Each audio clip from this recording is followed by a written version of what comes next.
Good morning friends, so welcome to the prelims booster session. आज का पहला topic है SC restricts tiger safaris to non forest lands. ये topic आपके environment के लिए इंपॉर्टेंट है। तो एक लैंडमार्क रूलिंग दी है जिसमें कि इंडियन टाइगर हैबिटेट्स को प्रिजर्व करने के लिए सुप्रीम कोर्ट ने स्वीपिंग डायरेक्शंस दिए हैं कि इकोलॉजिकल डैमेज जो है वो टाइगर रिजर्व्स को ना हो। तो एक सुओ मोटो इंटरवेंशन की है सुप्रीम कोर्ट ने, क्योंकि रिपोर्ट्स आ रही थी कि अनऑथराइज ट्री फेलिंग हो रही है, इलीगल कंस्ट्रक्शन हो रही है, मिस यूज़ ऑफ फंड्स हो रहा है जिम कॉर्बेट टाइगर रिजर्व में। कोर्ट ने नोट किया कि जो टाइगर टूरिज्म है वो वैल्यूएबल तो है पब्लिक अवेयरनेस के लिए, लेकिन मास कमर्शियल टूरिज्म जो है वो उसमें इन्वॉल्व होता जा रहा है और वाइल्ड लाइफ और फॉरेस्ट इकोसिस्टम्स के लिए वो डेट्रीमेंटल है। तो जजमेंट ने एक तरह से कोशिश की है कि बैलेंस बनाए between eco tourism, local livelihoods और बायोडाइवर्सिटी प्रोटेक्शन में।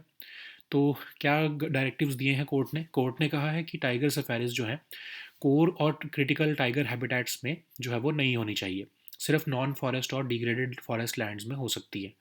और ये सफारीज जो है वो फुली फंक्शनल रेस्क्यू और रिहेबिलिटेशन सेंटर फॉर टाइगर्स के एसोसिएशन में ही चलेंगी। ठीक है। तो इसमें रिकग्नाइज किया है कि नाइट टाइम टूरिज्म को हम कंप्लीट बैन लगाएं उस पर with in tiger reserves. Court ने कहा है कि स्ट्रिक्ट नाइट टाइम रेगुलेशन होनी चाहिए, मोबाइल फ़ोन्स का इस्तेमाल नहीं होना चाहिए टूरिज्म जोन्स में, कोर हैबिटेट्स के पास। Eco forest eco sensitive zones जो हैं अराउंड टाइगर रिजर्व्स उनको कन्फर्म करना है as per ministry of environment की जो गाइडलाइंस हैं। जजमेंट ने मैंडेट किया है सभी तरह का टूरिज्म इंफ्रास्ट्रक्चर डेवलपमेंट जो बफर एरियाज़ में है, वो जो इकोलॉजिकली सेंसिटिव जोन की जो नोटिफिकेशंस होती हैं उसके ही बेसिस पर होनी चाहिए। और इको फ्रेंडली रिजॉर्ट्स जो हैं वो बफर एरियाज़ में हो सकते हैं, लेकिन कोर्ट ने एम्फोसाइज़ किया है कि कोई भी एस्टेब्लिशमेंट जो है वो टाइगर कॉरिडोर्स में नहीं परमिट होगी। कॉम्प्रहेंसिव बैन लगाया है इकोलॉजिकली हार्मफुल एक्टिविटीज़ में बफर और फ्रिंज एरियाज़ में। ठीक है। रिस्ट्रिक्शंस जो है वो वाइल्ड लाइफ प्रोटेक्शन एक्ट के अंदर जो है वो लगाई गई हैं, और इंडिया की जो कमिटमेंट है कन्वेंशन ऑन बायोलॉजिकल डाइवर्सिटी उस पर भी वो अलाइन हो रही है। कोर्ट ने इंस्ट्रक्ट किया है सभी स्टेट गवर्नमेंट्स को कि प्रिपेयर करें या रिवाइज करें टाइगर कंजर्वेशन प्लान्स को विद इन 3 मंथ्स, नोटिफाई करें core and buffer areas with in 6 months. और सभी को डायरेक्ट किया गया है कि नेशनल टाइगर कंजर्वेशन अथॉरिटी जो है वो नोडल एजेंसी की तरह काम करेगी इन डायरेक्शंस को इन्फोर्स करने के लिए। तो एक तरह से ये principle of ecocentric jurisprudence जो है वो री कर रहा है। और कोर्ट ने रिवर्स करने को कहा है trend of ecological degradation also with in protected areas. Next हम टॉपिक देखते हैं चाइनाज एयर पोल्यूशन प्लेबुक। ये टॉपिक भी इन्वायरमेंट के लिए इंपॉर्टेंट है। तो हर साल विंटर्स में नॉर्थ इंडिया जो है वो सिवियर स्मॉग फेस करता है because of low temperature, stagnant winds, double burning और फायर क्रैकर्स। चाइना को भी ऐसी ही पोल्यूशन क्राइसिस फेस करना पड़ता था, लेकिन वो अब उन्होंने रिवर्स कर दिया है।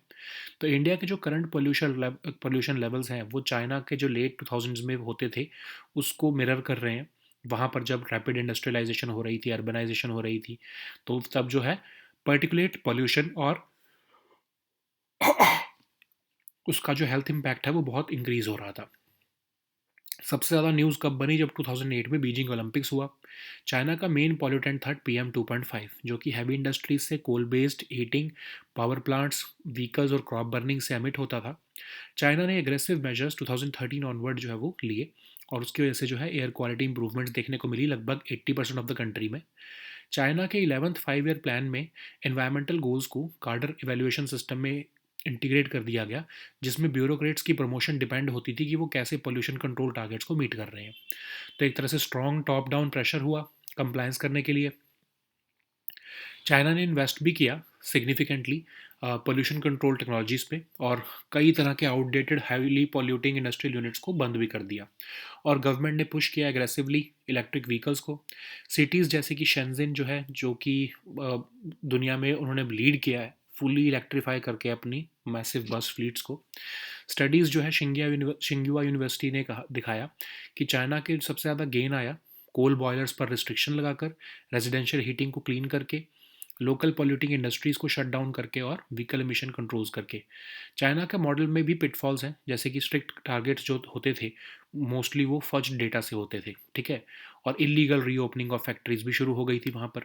चाइना के एयर क्वालिटी स्टैंडर्ड्स जो है वो कम स्ट्रिंजेंट है as compare to western norms. अब इंडिया और चाइना के साथ अगर हम कंपैरिजन करें तो दोनों कंट्रीज़ ने एनवायरमेंटल लॉज 1980s में ही इंट्रोड्यूस किए, लेकिन चाइना जो है continuous long term action follow करता रहा, जबकि इंडिया जो है वो सिर्फ रिएक्टिव मैकेनिज्म्स करता है। मतलब जब हो जाता है पॉल्यूशन तब जो है वो अ, जो आपके मेजर्स हैं उन्हें इंट्रोड्यूस किया जाता है, ठीक है। तो 2023 का कंपैरेटिव स्टडी जो है उसमें टू क्रूशियल फैक्टर्स जो है वो हाईलाइट किए गए: strong political will and financial capacity to prioritise clean air, clear accountability systems जो कि नेशनल स्टैंडर्ड्स को फैसिलिटी लेवल पोल्यूशन कंट्रोल से जो है वो लिंक कर रहे हैं, ठीक है। अब इंडिया में क्या प्रॉब्लम है कि इंडिया यूनिक चैलेंजेस भी फेस करता है, जैसे कि biomass burning rural house holds में होता है। जो चाइना जो है उसने भी टैकल किया पोल्यूशन को, लेकिन नियर यूनिवर्सल इलेक्ट्रिसिटी एक्सेस के बाद। चाइना का जो यूनिटरी पॉलिटिकल स्ट्रक्चर है वो स्विफ्ट टॉप डाउन इम्प्लीमेंटेशन को हेल्प करने में या फिर इम्प्लीमेंट करने में हेल्प करता है, जबकि इंडिया में जो है ओवरलैपिंग जुरिस्डिक्शंस रहती है, एक तरह से डेमोक्रेसी का ये नुकसान भी रहता है, ठीक है। नेक्स्ट हम टॉपिक देखते हैं, नेशनल गोपाल रत्न अवार्ड्स। टॉपिक गवर्नेंस के लिए इंपॉर्टेंट है। तो डिपार्टमेंट ऑफ एनिमल हस्बेंड्री और डेयरिंग ने रिसेंटली अनाउंस किए हैं winners of national Gopal Ratna awards. तो ये कंट्री का हाईएस्ट ऑनर्स हैं in life stock and dairy sector. इसको कॉन्स्टिट्यूट किया गया था by department of animal husbandry. राष्ट्रीय गोकुल मिशन के अंदर ये लॉन्च किया गया था 2021 में। एनकरेज करता है excellence among milk producing farmers, okay. Best dairy farmer, best dairy cooperative society, best artificial insemination technician, ये सब अवार्ड्स दिए जाते हैं इन कैटेगरीज में। और एक स्पेशल अवार्ड का प्रोविजन भी है नॉर्थ ईस्टर्न रीजन और हिमालयन स्टेट्स में, ओके। नेक्स्ट हम टॉपिक देखते हैं सेंटिनल-6B सैटेलाइट। ये टॉपिक साइंस एंड टेक के लिए इंपॉर्टेंट है। तो सेंटिनल-6B जो है उसको जो है सैटेलाइट को लॉन्च किया गया है कैलिफोर्निया से। जॉइंट मिशन है नासा और यूरोपियन स्पेस एजेंसी का। ओशन ट्रैकिंग सैटेलाइट है जो मेजर करेगी राइजिंग सी लेवल्स को और उसका impact on the planet. Provide करेगी primary sea level measurements down to approximately 1 inch from 90% of all oceans. और ये 5.5 ईयर्स जो है नेक्स्ट जो है ऑर्बिट में स्पेंड करेगी, ऑब्जर्व करेगी अर्थ के ओशन को भी, ठीक है। नेक्स्ट हम टॉपिक देखते हैं Integrated Forum on Climate Change and Trade. ये टॉपिक आपके एनवायरनमेंट के लिए इंपॉर्टेंट है। Recently 30th Conference of Parties में Integrated Forum on Climate Change and Trade को लॉन्च किया गया है, जो कि एक पॉलिटिकली सपोर्टेड फोरम है जिसमें कंट्रीज़ जो हैं अपनी इंक्रीजिंगली कंटेंशियस जो इंटरसेक्शन है बिटवीन ट्रेड पॉलिसीज़ और क्लाइमेट एक्शन उसको एड्रेस कर सकती हैं। ये को चेयर्ड होगा बाय ब्राज़ील और एक डेवलप्ड कंट्री पार्टनर बनेगी इसमें, और ये सभी पार्टीज़ टू UNFCCC जो है उनके लिए ओपन है। इंस्टीट्यूशनली इंडिपेंडेंट होगा WTO और UNFCCC से, और कोई भी बाइंडिंग आउटकम्स जो है वो नेगोशिएट नहीं करेगा और कोई भी एग्जिस्टिंग एग्रीमेंट्स को इंटरप्रेट नहीं करेगा और स्पेसिफिक नेशनल मेजर्स को इवेल्युएट भी नहीं करेगा, ठीक है। नेक्स्ट हम टॉपिक देखते हैं क्वार हाइड्रो इलेक्ट्रिक प्रोजेक्ट। ये टॉपिक इकोनॉमिकली इंपॉर्टेंट है। तो कई लेबरर्स जो है उनको रेस्क्यू कर लिया गया है सेफली, जब एक ट्रक जो है फायर उसने कैच कर लिया था Kwar hydroelectric power project में, जो चेनाब रिवर पर बनाया जा रहा है Kishtwar district of Jammu region में। तो ये 540 megawatt run of the river hydroelectric project है Chenab river Kishtwar district of Jammu Kashmir में। तो इसको डेवलप किया जा रहा है Chenab valley power projects private limited द्वारा, ओके। नेक्स्ट हम टॉपिक देखते हैं दरिया बहादुर आइलैंड। ये टॉपिक इन्वायरमेंट के लिए इंपॉर्टेंट है। तो उडुपी पुलिस जो है उन्होंने रिसेंटली एक केस जो है वो रजिस्टर किया है अगेंस्ट 8 इंडिविजुअल्स जो एंटर कर गए थे दरिया बहादुर एरिया में। तो दरिया बहादुर आइलैंड जो है उडुपी डिस्ट्रिक्ट ऑफ कर्नाटका में लोकेटेड है among the 4 islands near Malpe beach. ये वेल रीनोन्ड है for being a rocky island. इसको कंस्ट्रक्ट किया गया था by Basavappa Nayaka of Bidanur, okay. Next हम टॉपिक देखते हैं विटामिन के। ये टॉपिक आपके सोशल इश्यूज़ के लिए इंपॉर्टेंट है। तो विटामिन के वाइटल होता है ब्लड क्लॉटिंग के लिए, बोन स्ट्रेंथ के लिए, हार्ट हेल्थ के लिए। एक फैट सॉल्युबल विटामिन है जो दो फॉर्म्स में आता है, K1 और K2 में। और K1 जो है ग्रीन लीफी वेजिटेबल से मिलता है, K2 जो है वो कुछ एनिमल फूड्स और फर्मेंटेड फूड से मिलता है। तो ये हेल्प करता है वो प्रोटीन्स बनाने में जो ब्लड क्लॉटिंग के लिए और बोन्स की बिल्डिंग के लिए इंपॉर्टेंट है। ये थ्रू आउट द बॉडी मिलता है, बहुत ईजीली ब्रेक डाउन हो जाता है, ठीक है। बहुत ही रेयरली ये टॉक्सिक लेवल्स रीच करता है। इसकी डेफिशिएंसी से significant bleeding, poor bone development और कार्डियोवास्कुलर डिसीज़ का रिस्क इंक्रीज हो जाता है, ठीक है। नेक्स्ट हम टॉपिक देखते हैं एक्सरसाइज अजय वॉरियर। ये टॉपिक आपके सिक्योरिटी के लिए इंपॉर्टेंट है। तो 8th edition of exercise Ajay Warrior शुरू हुआ है राजस्थान में। बायलैटरल मिलिट्री एक्सरसाइज है यूके और इंडिया के बीच में। बायनियली होती है सिंस 2011, ओके, दोनों के बीच में. So now let us see all these topics in English. So the first topic is Supreme Court restricts tiger safaris to non-forest lands. So this topic is important for your environment section. So in a landmark ruling aimed to preserve India's tiger habitats, Supreme Court has issued sweeping directions to curb ecological damage in tiger reserves. So this is a suo motu intervention by Supreme Court after reports were made about unauthorized tree felling, illegal construction and misuse of funds within the Jim Corbett Tiger Reserve. So the court has noted that tiger tourism, which is important for public awareness, but it has devolved into mass commercial tourism and which is detrimental to wildlife and forest ecosystems.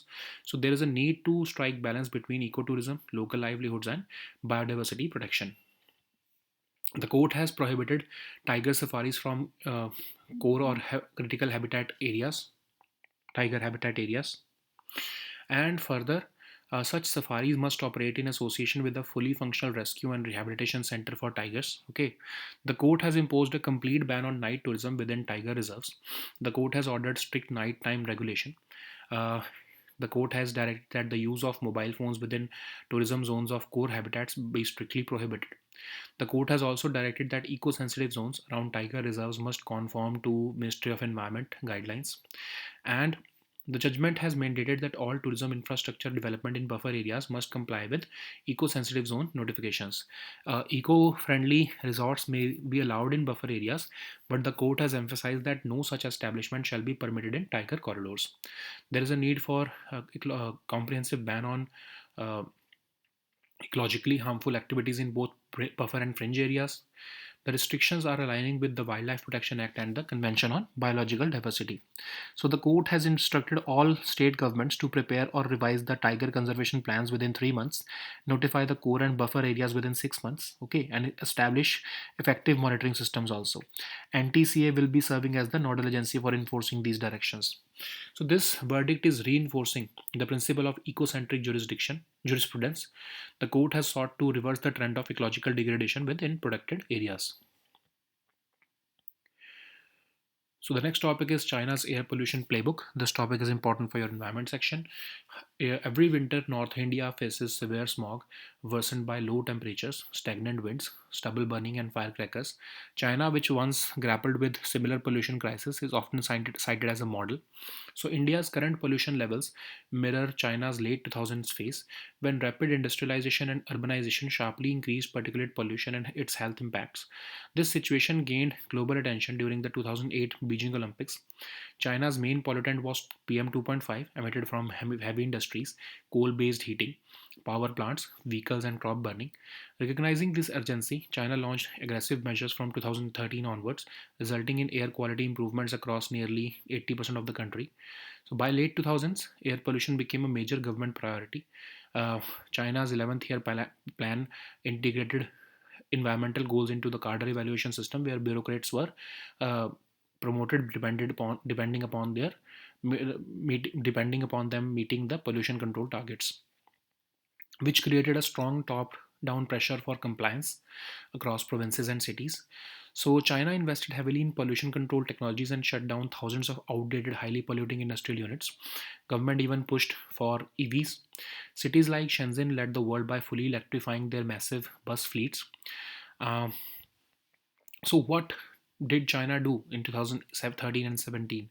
So, it restricted coal boilers, it cleaned residential heating, uh, it shut down local polluting industries, and vehicle emission controls were introduced. But China's model has pitfalls. It led to fudge data or illegal reopening of factories. Even China's air quality standards remain less stringent than Western ones. Both countries, if we look at India and China, both countries introduced environmental laws in 1980s, but China followed continuous long-term action while India relied on reactive mechanisms. That once pollution reached a particular level, only then India came into action. India's government came into action. So, India faces unique challenges also, like we have biomass burning in rural households. China also tackled pollution after achieving near universal electricity access. But there is a major difference. China has a unitary political structure which enables swift top down implementation, but India has overlapping jurisdictions, democratic problems, which hamper this implementation, okay, at the state level. So the next topic is National Gopal Ratna Awards. This topic is important for your governance section. So Department of Animal Husbandry and Dairying has recently announced the winners of National Gopal Ratna Awards, which is the country's highest honors in livestock and dairy sector. It was constituted by the Department of Animal Husbandry. It was launched under Rashtriya Gokul Mission in 2021. The aim is to encourage excellence among milk producing farmers. So these awards are conferred in the following categories: Best Dairy Farmer, Best Dairy Cooperative Society, and Best Artificial Insemination Technician. So it also has a special award for the northeastern region and Himalayan states. Okay. So the next topic is Sentinel-6B satellite. This topic is important for your science and tech section. Sentinel-6B was launched from California recently. It's a joint mission between NASA and European Space Agency. It is an ocean tracking satellite which will measure the rising sea levels and its impact on the planet. So Sentinel-6B will provide primary sea level measurements down to approximately an inch from over 90% of all oceans.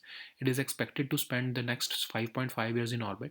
It will observe Earth's ocean, measure sea levels to improve weather forecasts and flood predictions. Okay. So the next topic is Integrated Forum on Climate Change and Trade. This topic is important for your environment section. So recently at the COP30, the UNFCCC has launched the Integrated Forum on Climate Change and Trade. It's a politically supported forum where countries can address the increasingly contentious intersection between trade policies and climate action. It will be co-chaired by Brazil and a developed country partner, and will be open to all parties of UNFCCC. Okay, so it will be institutionally independent of both WTO and UNFCCC, and the forum will not negotiate binding outcomes or interpret existing agreements or adjudicate disputes or even evaluate specific national measures. So the next topic is Kwar Hydroelectric Project. This topic is important for your economy section. Several laborers were rescued safely after a truck caught fire inside a tunnel at the Kwar Hydroelectric Power Project at Chenab River in Kishtwar district. Okay, so it's a 540 megawatt run of the river hydroelectric project, which is being jointly developed by uh, Chenab Valley Power Projects Private Limited. Okay. So the next topic is Darya Bahadur Island. This topic is important for your environment section. Udupi police has registered a case against 8 individuals for entering the restricted Darya Bahadur Islands. So it is located in Udupi district of Karnataka. It is among the 4 islands near Malpe beach. It is renowned for being a rocky island. It was constructed by Basavappa Naik of Bidanur. So the next topic is vitamin K. This topic is important for your environment, for your social issues. Vitamin K is often overlooked, but it is vital for blood clotting, bone strength, and heart health. So it's a fat-soluble vitamin which comes in two forms, K1 and K2. So it helps in making various proteins which are needed for blood clotting and building of bones. It is found throughout the body. It is broken down very quickly and excreted in urine or stool, and it rarely reaches toxic levels. The deficiency in this vitamin can contribute to significant bleeding, poor bone development, and even increased cardiovascular disease. So the next topic is Exercise Ajay Warrior. This topic is important for your security section. Recently, 8th edition of Exercise Ajay Warrior commenced in Rajasthan. So it's a bilateral military exercise conducted between India and UK, and it is held biannually since 2011. Okay. So these were our topics for today. We'll meet next time with new topics. Until then, goodbye and take care.